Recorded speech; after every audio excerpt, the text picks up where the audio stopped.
मतलब एकदम जैसे हमारे सत्य आपसे कहते हैं, सत्य आपसे, परम सत्य कहते हैं।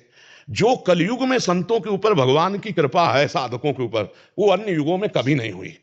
ऐसी कृपा कभी नहीं हुई, क्योंकि रोगी शरीर, मानसिकताएं खराब, छोटी आयु और बलहीनता, और इसमें भी भगवत प्राप्ति हो जाए, इसमें भी भगवत प्राप्त, जहां प्राणों का संयम करके, और यहां प्राण का संयम क्या, high blood pressure, low blood pressure, sugar, क्या क्या और ऐसे में भी भगवत प्राप्ति हो जाएगी, केवल नाम अगर जीभ से चलता रहे तो। इस अजामिल जी ने, बहुत सम्मान से हम उनको कह रहे हैं क्योंकि उन भगवत प्राप्त महापुरुष हुए, ऐसे आचरण कर रखे थे कि घोर नरक जाते, पर संतों की कृपा से पुत्र का नाम नारायण रखवा दिया, तो अंतिम समय नारायण पुत्र के वाहन, ना कि भगवत स्मरण है, भगवत स्मरण नहीं, पुत्र स्मरण है, और नारायण बुलाया और भगवान के पार्षद आ गए, भगवत प्राप्ति का हेतु। इसी प्रसंग में ही जी उसमें कहा है, सांकेत्यम पार्यास्यं वा शोभम नाम ग्रहणम अशीष अगहरम विदुम। जी जी, इसीलिए हम कलयुग की जय बोलते हैं।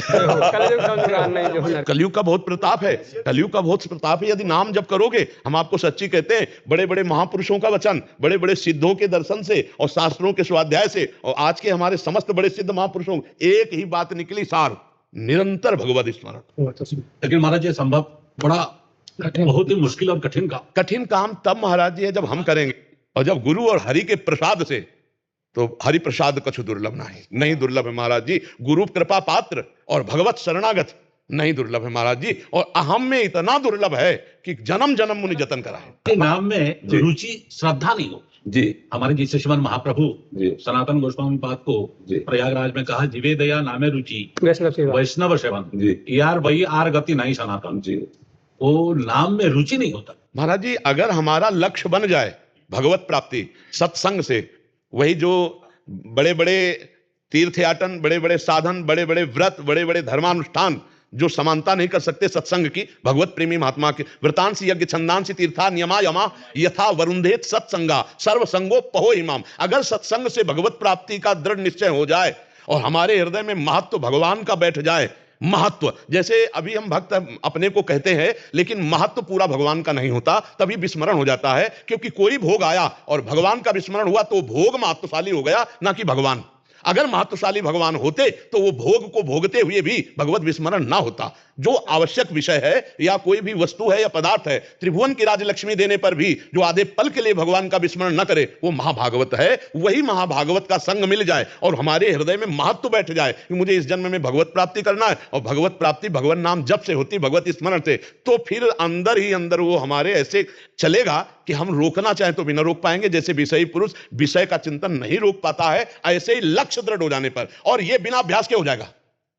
एक बड़ी गूढ़ बात है, लक्ष्य दृढ़ हो जाए गुरु कृपा से तो अभ्यास करना नहीं पड़ेगा, भजन निरंतर चालू हो जाएगा। जैसे एकादश स्कंद में तितिक्षु ब्राह्मण, पहले कोई न सन्यासी था, न कोई साधक था, न किसी भी तरह का धर्मानुष्ठान करता था, लेकिन जब सर्वस्व नष्ट हुआ और हृदय से आर्त भाव से भगवान की शरण में हुआ तो ब्रह्मबोध संपन्न महापुरुष हो गया। कोई वेदांत नहीं पढ़ा, कोई अनुष्ठान नहीं किया, और उसका गीत स्वयं भगवान श्री कृष्ण गा रहे हैं एकादश स्कंद में तितिक्षु ब्राह्मण की कथा। तो इससे पता चलता है कि तत्कालिक महापुरुषों के संग से जो तात स्वर्ग अपवर्ग सुख धरी तुलाय कंग तूल नताय सकल मिल जो सुख लव सत्संग, एक विषयी पुरुष भी बिना अभ्यास के भगवत प्राप्ति की लालसा से युक्त हो सकता है। और लालसा जागृत हुई जहां तो फिर नाम नहीं छूटता। उठते बैठते चलते फिरते खाते पीते सोते जागते हर समय एक पीड़ा बनी रहती है, इसी से भगवत प्राप्ति होगी। अब ये छूट गया तो फिर क्या, तो फिर वो ऐसा मतलब स्वाद आने लगता है कि वो छोड़ नहीं सकता। इसमें खास कृपा भगवत प्रेमी महात्मा के संग की है। अगर भगवत प्रेमी महात्मा का संग मिल जाए तो उसके अंदर भगवत प्राप्ति की लालसा जग जाए तो भगवान महत्वशाली लगने लगे, भगवान का नाम महत्वशाली लगने लगे, बस। और महाराज ऐसी अंदर एक आनंद की उमगन उठती है, इस कुछ क्षण मतलब वो कैसे उन्माद आपको बताए, वो एक अद्भुत आनंद, वो किसी साधन या गुण साधन से नहीं हुई, तुम्हारी कृपा को पाओ कोई। जब हम हरि और गुरु के बल पे हो जाते हैं तो हम जीत जाते हैं, और जब हमारा अहम होता है तो फिर हमें बहुत कठिन है। फेसबुक में मैं थोड़ा देख रहा था, मुझे थोड़ा संदेह हो रहा है, इसलिए मैं आपसे पूछ रहा हूँ जी। तो आपने कहा था जी भगवत प्राप्ति में दीक्षा की जरूरत नहीं।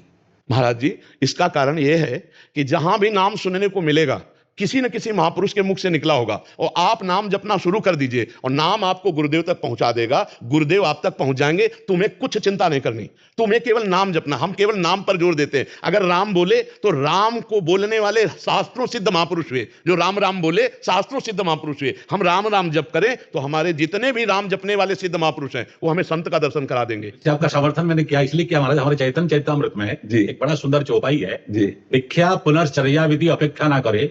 हाँ वो पढ़ा, ये भी पढ़ा। सवाई उद्धरी बहुत इंपॉर्टेंट जी चौपाई है जी जी। अगर हम नाम में प्रीति कर लें, नाम को पकड़ लें, तो हम वो मानते हैं कि किसी न किसी महापुरुष से निकला हुआ है।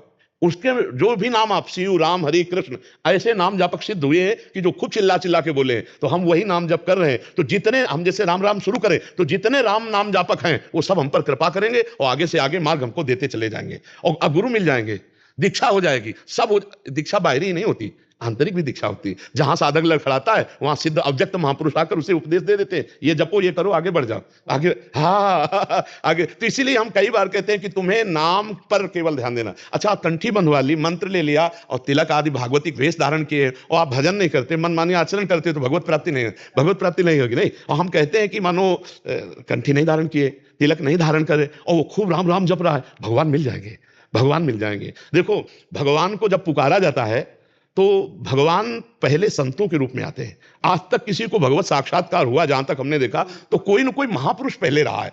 उनके बीच में देखो प्रचेतागण जा रहे हैं तो बिना बुलाए शंकर जी आगे, बिना बुलाए परम वैष्णवाचार्य भगवान शिव आकर के उपदेश कर, प्रहलाद जी नारद जी आप उपदेश गर्भई में शुरू कर दिए, ध्रुव जी जो चले नारद जी आ गए बिना बुलाए। ये तो संत महापुरुष ऐसे हैं कि बिना बुलाए हेतु की कृपाल जबरदस्ती उसको भगवत मार्ग दे देंगे। तो जो नाम जपना शुरू करे वो जान ले कि वो नाम आप किसी न किसी महापुरुष से सुनेंगे। जैसे हम कह रहे राधा राधा जपो, तो ये हमारा थोड़ी कहा हुआ है, आचार्य परंपरा से चला रहा, पूरा वृंदावन के सिद्धों ने इसका स्वाद लिया है। तो राधा राधा कोई हमारा रचना थोड़ी है, हमारा प्रकट किया हुआ थोड़ी है, ये तो आचार्यों का प्रकट किया हुआ नाम रस है। ये वृंदावन के पत्ते पत्ते में छाया हुआ है। हाँ, तो जो इसका गान करेगा, तो जितने महापुरुष राधा नाम से सिद्ध हुए वो सब कृपा करेंगे राधा नाम जापक के ऊपर। जितने राम नाम जप रहे सब सिद्ध महापुरुष उन पर कृपा करेंगे। और ऐसा उत्तम महाभागवत देखता है जो नाम जापक है कि किस प्रकार से उसका सिद्धों का दर्शन होता है।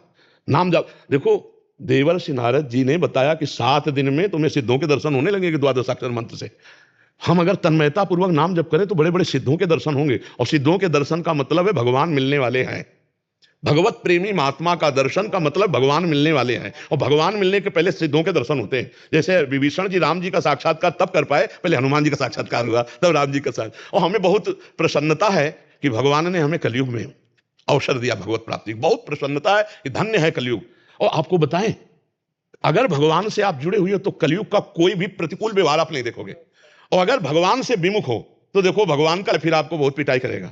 हाँ, झूठ चोरी बेविचार इसी में फंसा देगा और आपको फिर दंडित करेगा। और अगर आप भगवान के प्रिय बनकर के अनुकूल चलो तो आप देखो कितनी सुविधा है भगवान की, कि कहाँ कठोर तप करके भगवत आनंद की अनुभूति करते। हम आज 4 जन बैठ के भगवत चर्चा करते तो फूलन नहीं समा रही। वो आनंद जो बड़ी बड़ी यज्ञों के करने के बाद जटाएं धूमिल हो गई।